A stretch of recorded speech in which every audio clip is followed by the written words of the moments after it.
Hey, how's it going, everybody? Welcome back to another Empires and Puzzles video. They're not happening as much as I had hoped recently, but I like doing the soul exchange and talking about these heroes. I'm going to try to not make this too long. I know a lot of people have already made their decision already because they do immediately. However, you got, 2.5 days, something like that, to make up your mind, so there's no ultimate rush. Quick orders of business.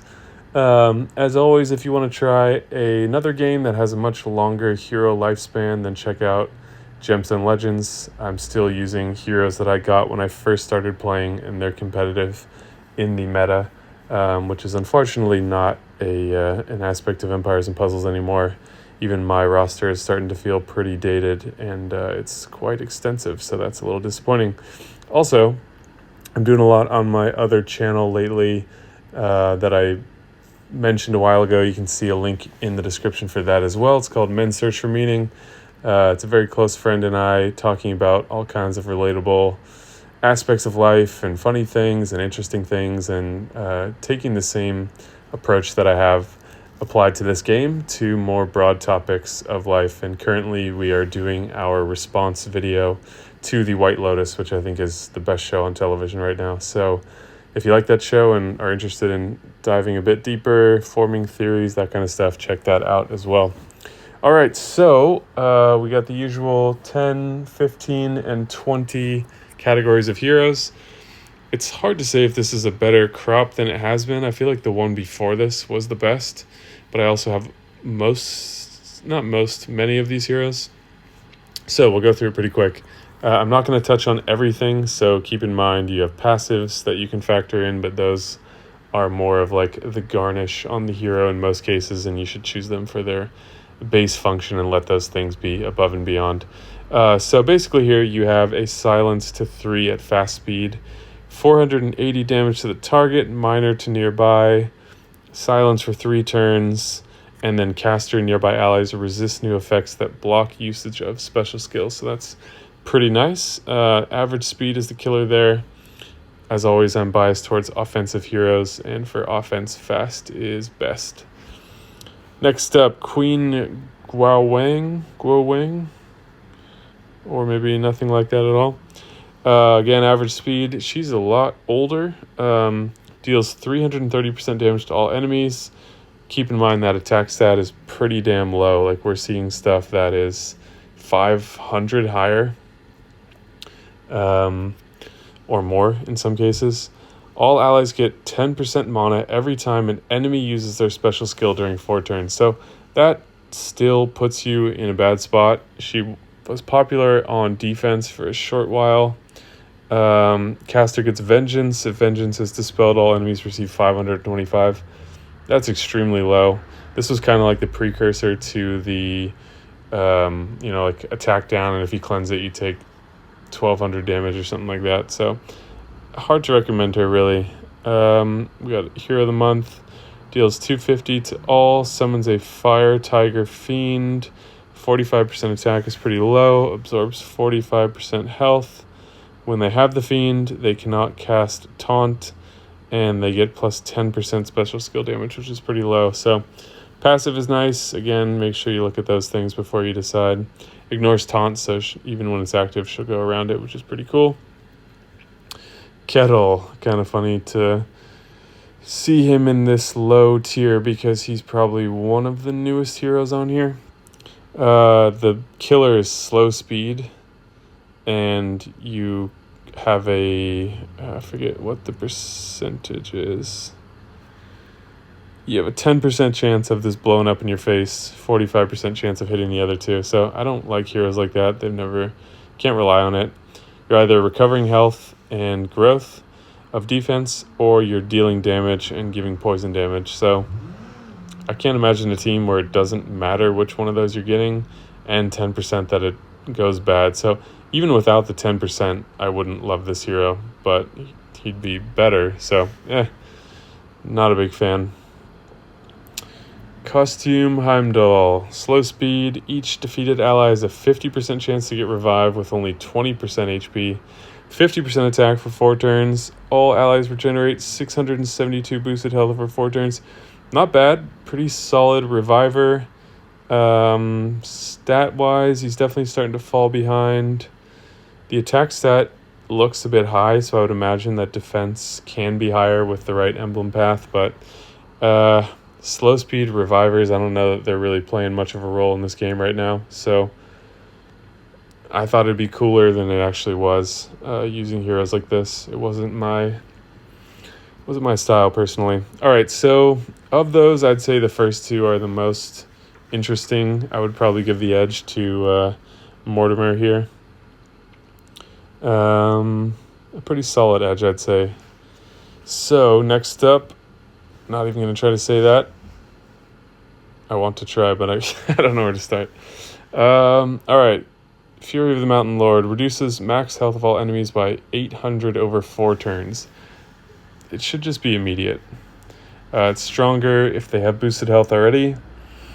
All allies regenerate 800 over 4 turns boosted health. All enemies get minus 24. All allies get plus 24.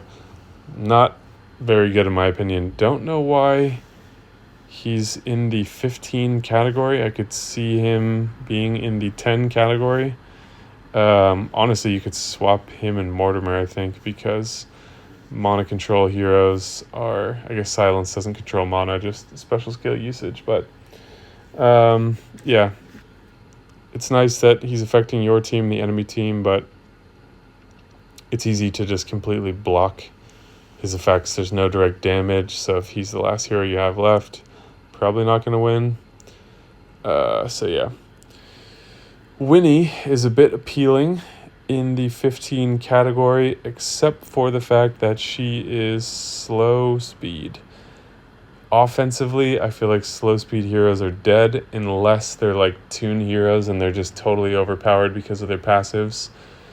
So yeah. However, there's always rush attack. Oh, excuse me. However, there's always rush attack, and I'm seeing slow speed heroes on defense, but again, those are usually very like stat monster type heroes. So boosts health of all... First cleanses. Boosts health of all allies by 1200 right away, which is great. All allies resist max health reduction. All allies get plus 60% defense as long as the caster has boosted health. So there's some good stuff in there, but it's so defensively focused that, and not even in like the best way possible with damage reduction or something. It's just that there's no offensive stuff in here. So I was tempted to take her. I think she's not going to be my choice, but yeah, if you can handle the slow speed, like maybe you have a costume Sif or something like that, and you can speed her up to a 9-tile charge, that could be good. I could see her pairing well with a counterattack hero anyways. All right, Serendite. No idea why he is in the 15 category. He's pretty old, and stat-wise, you can see he's really struggling. First charge deals 160 to all, which is pretty weak. All enemies receive 378 burn over 2 turns, and that's with the double limit break. It starts off as 256, so that's as high as it gets, basically. All enemies get minus 64% decrease for any healing received. Then it's 275 to all with 831 burn over 3 turns, minus 74% decrease. Healing for 3 turns, and then this is like 15 tiles, so it's not very likely. Deals 340 to all. All enemies receive 1244 burn over 4 turns. So even at the absolute max level, you can see that there are plenty of heroes that do that much damage. Yes, you have the burn as well, but the burn can be so easily blocked that you can't just factor it in automatically. So yeah, not great in my opinion. I could easily have seen him in the 10 level as well. All right, Water Pipe, one of the worst names of all time, but a solid hero. Average speed summons a Harpoon Sentry minion for each ally with 12% HP, 20% attack. Each hit reduces the mana of the target by minus 5%. And they get the following status ailments. Minus 30% defense against special skills for 2 turns. Target is immune to new status effect buffs. Definitely struggling stat-wise. However, those minions are still very good. This is a hero I still see on defense. Something to keep in mind is that if you have any of the Lunar New Year heroes, you can ignore the effect of this minion. So defensively, there's a lot of people with a really hard counter, but offensively and even defensively, sometimes the effect can be pretty hard to overcome. All right, Costume Ma'at. This is one passive I'm going to discuss because it's pretty unique. Deals 220% damage to all enemies. All enemies get minus 35% defense for 3 turns. All fire enemies get minus 20% attack. So 50% chance to perform the following actions. Deals 70% damage to all enemies. All enemies get minus 34% attack, not just fire. And that's 34, not just the 20 here. Whoops. And the cool thing is this passive, when this character casts their special skill, any of their passives that grant extra effects on cast have 3 chances. So you could feasibly land this 3 times, because wasn't it a 50% chance? Yeah. And I've had that happen before, where you hit that extra damage 3 times. I don't know if it's subject to the defense down that you get from this special skill, or if it's happens in a separate, lane or something, so to speak. But yeah, if you trigger those, it's quite good. And then since we're looking at it, this character gains 5% mana each time an enemy casts a special skill that directly boosts health. So a little bit of extra bonus down there to factor in. Stat-wise, pretty solid, actually. Actually, I would say very good stat-wise, because of the generous costume bonus here and not being that old of a hero. So a pretty good option. I would give the edge in this category for sure to Ma'at and Water Pipe, depending on your needs. All right, last up we have Deadboot, also not a good name.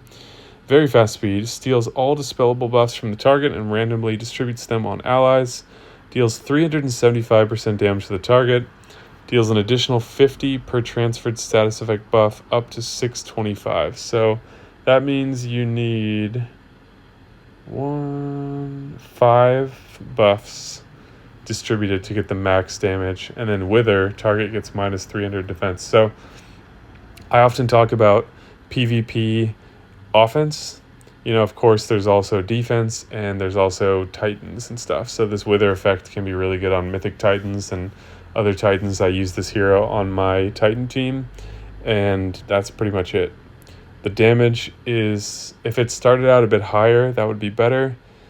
Occasionally I'll use this hero on like a war attack team with some other very fast speed purples, but yeah, needing 5 buffs on the target to get that max damage is pretty tough, and stat-wise, quite challenged. The attack is decent, but the rest is not so good. Like, compare that, 14, 11, 76, 23.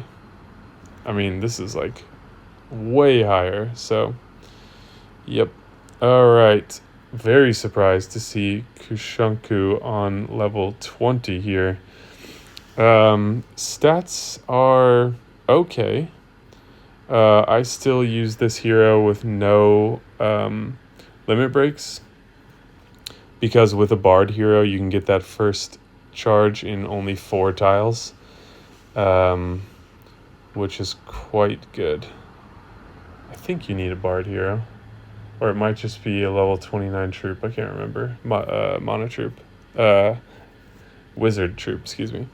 All right, so first charge deals 280 to the target. Caster goes into hiding.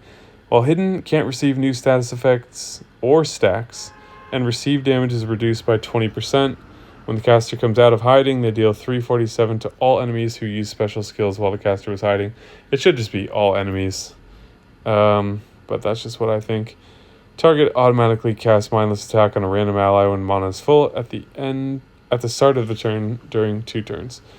So then you get 370 to all, 3 turns of hiding, 30% reduction, 483 after, and mindless attack for 3 turns. And then lastly, 450 to the target, so it's still a single enemy every time. Caster goes in hiding for 4 turns, minus 40% damage, 533 to all enemies that fired special skills, and then mindless attack for 4 turns. So still can be good for that really quick 4-tile mana control, and that's basically the only use I have found for this hero. But obviously if you can get a ghosting lane, you can get a lot better of a special. So yeah, I don't know about 20 for a hero like that. Same with Deadboot, but all right, Black Caesar. Little racist there. Average speed, deals 335 to all enemies, summons a pirate skeleton fiend, damages with 100% attack, so it's a decent amount of attack. Absorbs 45% health, which is a lot, and the fiend gives minus 45% attack to its owner for as long as the owner has pirate skeleton fiend. So pretty solid at average speed. Stat wise, you're definitely falling behind. You got this nice ether ability with the revive, resist damage from status effects. So yeah, keep this kind of stuff in mind. We haven't looked at all these because I'm trying to make the video not super long, but character has innate resistance against incoming damage from status effects. That's pretty incredible because there's a lot of damaging status effects, a lot of them, and just ignoring that is quite good. So yeah, just suffers stat-wise, and without limit breaks, you're pretty damn low here. All right, Odette is a really interesting hero. They released Guardian Hippo, and then they've tried to create heroes that kind of do a similar thing, and in my opinion, they haven't really gotten there. Again, I think Hippo is still the best. Darkfeather is good in different kinds of teams, and ultimately is probably better in certain cases, but Hippo still, being much older, is quite good. Passives ignores defense down, and character receives 10% health each time status ailment expires or is cleansed, removed, or reallocated. And yeah, so average speed, caster regenerates 609 HP over 3 turns. Caster gets 45% chance to dodge special skills that deal damage for 3 turns. All allies except the caster dance the Dance of Swans for 3 turns. So 45% chance to dodge attacks and special skills. So that's really cool. You can dodge tiles on defense or slash attacks on offense. 50% chance to deal 360% damage to a random enemy after a subsequent allied special skill cast.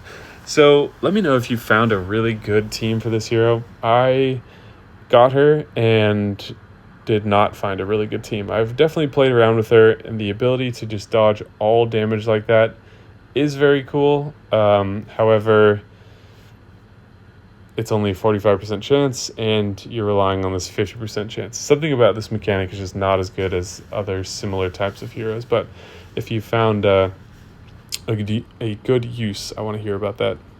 Last but not least, Xiomara. Average speed, deals 300% damage to all enemies.